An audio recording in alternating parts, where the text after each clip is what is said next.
pays fait face à la propagation d'un virus, le Covid-19, qui a touché... A França foi responsável por divulgar a primeira morte pelo coronavírus. Le iniziative che a livello europeo sono in programma per fronteggiare l'emergenza epidemiologica da Covid-19. No dia 19 de março, a Itália supera a China e se torna o país com maior número de mortes por coronavírus.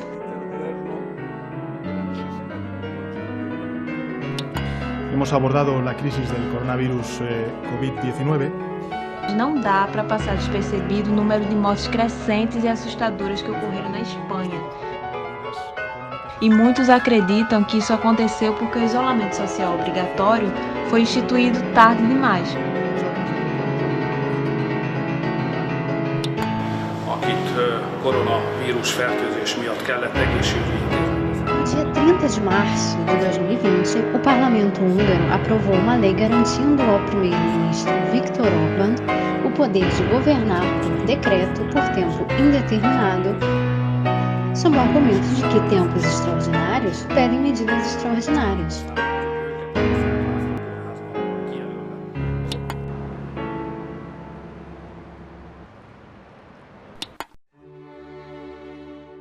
Olá pessoal, eu sou a Johanna do EGAR E eu sou Mibsa.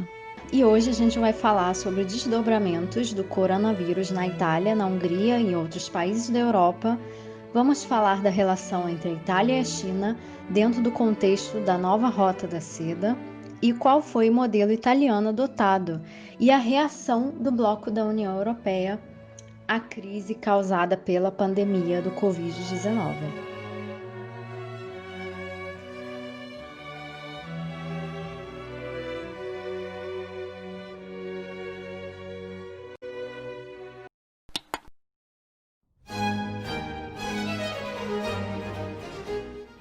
Havia, desde o início do surto de coronavírus, um debate sobre a capacidade do governo italiano, bem como de outros países europeus, em colocar em voga medidas restritivas de limitação das liberdades individuais, pelo fato de a Europa ser um continente com abertura democrática, contrastando a natureza democrática europeia com o caráter autoritário chinês, que foi capaz de colocar em voga pesadas quarentenas, adotando medidas de segurança extremas.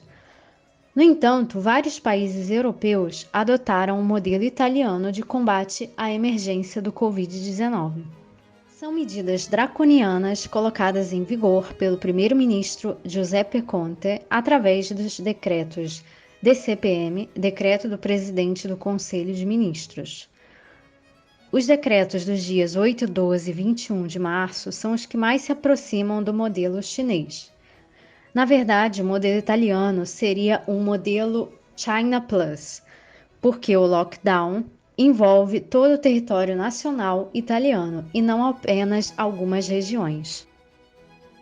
O modelo italiano é uma versão revisada e atualizada da versão chinesa, que limitou liberdades individuais e introduziu medidas pesadas para milhões de pessoas com instrumentos de controle capilares que vão de tradicionais comitês de bairros até emprego de avançadas tecnologias biométricas. Dessa forma, vemos em ação o que podemos chamar de mito da soberania popular, pois em uma emergência sanitária, a proeminência é do poder executivo, já que as decisões devem ser tomadas de modo extremamente rápido e deve haver a possibilidade de aplicá-las através do monopólio legítimo da força. A Itália, atualmente, é um caso mundial do ponto de vista médico e político, sendo o primeiro caso de um país democrático que necessitou aplicar medidas que são fundamentalmente mais próximas possíveis ao estado de exceção, que normalmente vem associado à suspensão da democracia, com grande apelo à autolimitação. Desse modo, o mundo está observando a Itália com muita atenção, pois foi um experimento político e está sendo um experimento político e social histórico, em que se deve enfrentar uma emergência sanitária em uma parte do mundo onde se perdeu o hábito do uso do poder executivo em maneira coercitiva e limitante das liberdades. O modelo italiano de combate ao coronavírus, estabelecido pelo primeiro-ministro Giuseppe Conte, é constituído de 3 fases. A primeira fase é a mais aguda no combate ao vírus, a segunda fase é a fase de convivência com o vírus e a fase 3 é a concretização da saída do país da emergência sanitária.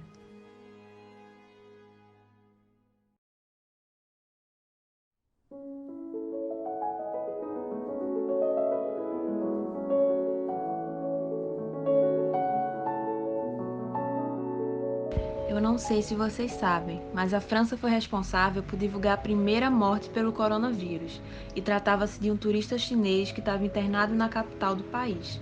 E assim como a maioria dos países, logo a medida provisória de isolamento também foi adotada no local. Além disso, é importante saber que a França elaborou um plano de risco que se divide em 3 etapas. A primeira seria trabalhar na prevenção do vírus. A segunda seria impedir a propagação. Isso seria feito a partir de um rastreamento específico de cada caso até a fonte. E então a terceira seria o da epidemia. A França estabeleceu que a abertura das escolas aconteceria ainda no mês de maio, além da retomada de metade da operação do sistema de trens. Com isso, as lojas poderão reabrir, mas não os bares, restaurantes, cinemas ou teatros. Além disso, as reuniões privadas ficarão restritas ao máximo de 10 pessoas. Então fica claro que a intenção do presidente é fazer com que o país retorne às atividades de forma progressiva e, respectivamente, adotar uma série de medidas capazes de garantir a segurança dos franceses, evitando uma abertura mal sucedida que leve a um novo pico de coronavírus. É fato de que o país é internacionalmente conhecido por ser um dos países que mais abriga muçulmanos no mundo. Entretanto, os muçulmanos relatam a dificuldade em enterrar os seus familiares em cemitérios franceses que respeitem o rito islâmico.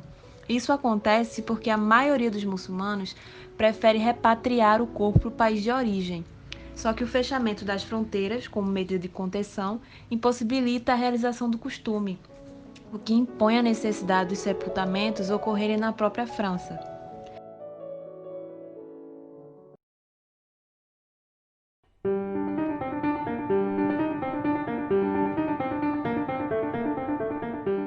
Nós sabemos que somos bombardeados diariamente pelas notícias internacionais, mas não dá para passar despercebido o número de mortes crescentes e assustadoras que ocorreram na Espanha, e muitos acreditam que isso aconteceu porque o isolamento social obrigatório foi instituído tarde demais. Segundo o presidente Pedro Sánchez, a ideia é haver uma flexibilização no confinamento de forma gradual e assimétrica.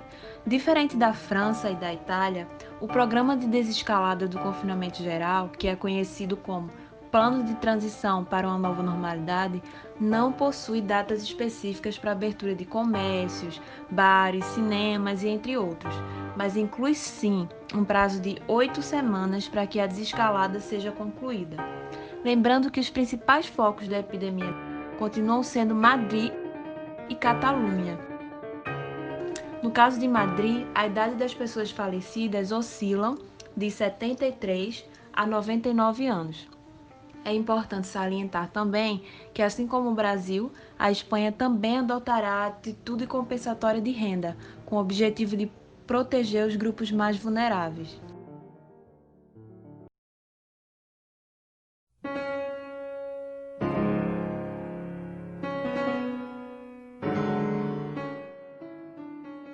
No meio do caos provocado pela Covid-19, alguns líderes veem uma oportunidade para aumentar seus poderes. Um país da Europa Central, de apenas 9 milhões de habitantes, vem chamando atenção no meio da emergência sanitária. A Hungria, que tem até o momento 2.200 casos, com 239 mortes causadas pelo coronavírus, está entre os países menos afetados na Europa. No entanto, o primeiro-ministro tomou medidas que podem ser consideradas desproporcionais às dimensões da emergência sanitária em seu país. No dia 30 de março de 2020, o parlamento húngaro aprovou uma lei garantindo ao primeiro-ministro Viktor Orbán o poder de governar por decreto por tempo indeterminado, sob o argumento de que tempos extraordinários pedem medidas extraordinárias.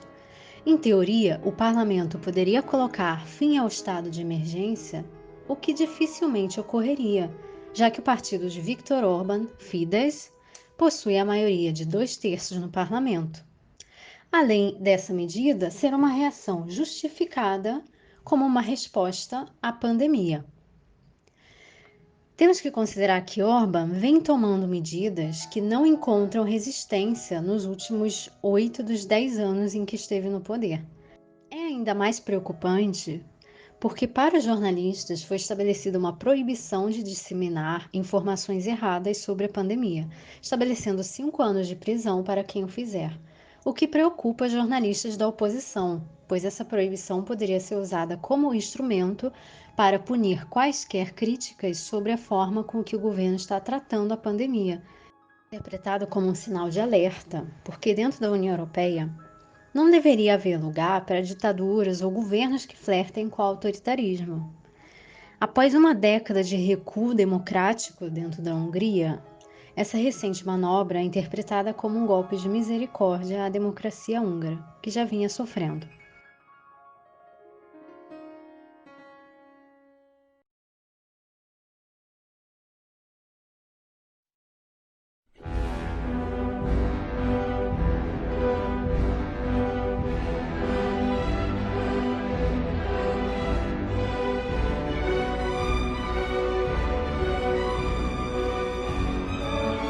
Há quase 10 anos da tragédia grega, com Atenas à beira da falência, a União Europeia tinha tomado impulso, mas com 2 grandes poréns. Em primeiro lugar, o impulso não tinha envolvido a todos. O PIB alemão era 13% superior ao PIB pré-crise, e o da Itália estava ainda abaixo dos 7%.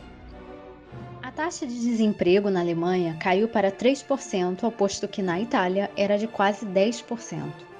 Em segundo lugar, o impulso da União Europeia parecia perder fôlego, o que podemos ver nas previsões de crescimento para a Alemanha para o ano de 2020, igual a 1%, e o da Itália tinha previsões de contenção. Com a economia da União Europeia em velocidades diferentes, a União Europeia continuava dividida. De um lado, os falcões do norte europeu, que não abriam mão da austeridade, e do outro, as chamadas colomba, as pombas que preferiam investimentos e endividamentos, tendo como resultado um impasse, porque as regras europeias não mudavam, descontentando a todos. No ano passado, assumiu a nova presidente da Comissão Europeia, Ursula von der Leyen, que dentre suas 6 prioridades, 3 eram referentes à economia. Primeiro, um crescimento verde e sustentável na direção do Green Deal. Em segundo lugar, uma economia que não teme a introdução da renda mínima europeia e subsídio de desemprego europeu, tendo em consideração os jovens, estabelecendo 700 bilhões de euros de investimento em 7 anos e máxima flexibilidade das regras europeias de investimentos dos Estados-membros. Em terceiro lugar, uma Europa digital, capaz de recuperar terreno em relação à inteligência artificial e novas tecnologias. Mas estava indo de encontro às divisões europeias, até quando, em fevereiro de 2020, o coronavírus desembarcou na Europa e tirou prioridade dos países europeus em relançar as suas economias, voltando-se para o enfrentamento da emergência sanitária. Durante essa emergência, a queda das bolsas e aumento dos spreads tornaram as previsões para a economia europeia mais sombrias e fizeram com que uma resposta em comum da União Europeia fosse mais urgente. O vírus se abateu sobre a economia europeia com uma violência sem precedentes, provavelmente superior àquela da crise financeira do euro de 2009. As prioridades da União Europeia parecem ser menos prioritárias enquanto os Estados tentam sair da emergência sanitária.